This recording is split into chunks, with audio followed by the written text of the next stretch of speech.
This is Channel 2 News, coverage you can count on. We all know that we've had an unprecedented winter that could lead to an unprecedented fire season.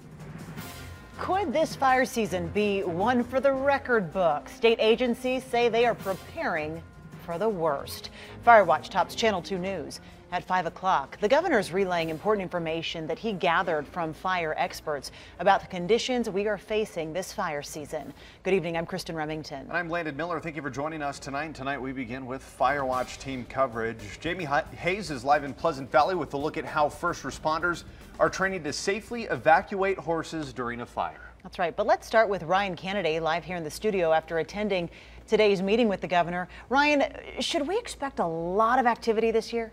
Well, Kristen, like any year, it's really impossible to know for certain, but following such a very wet winter, state agencies are preparing for a very busy summer. Today, a roundtable of experts told Governor Brian Sandoval what this year's fire season could look like, and history shows a higher likelihood for high-risk fire conditions. These historic years of high water, rain, and snow events in the state of Nevada, that's when we have our most historic, catastrophic fire season. This graph shows that typically years with more water correlates with more acres burned across the state.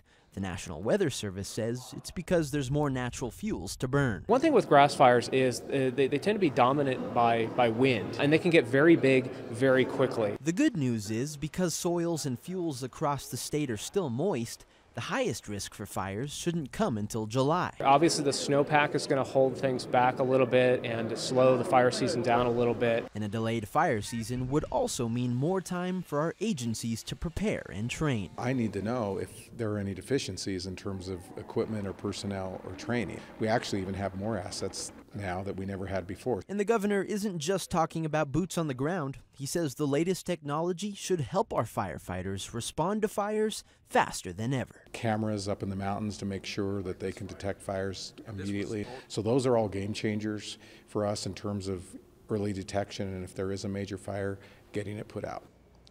And the governor says meetings like today are really critical because Nevada is 86% federal land. So it's important to have that collaboration between the federal government and local and state firefighting agencies. Covering Fire Watch live in the studio, Ryan Canada, Channel 2 News.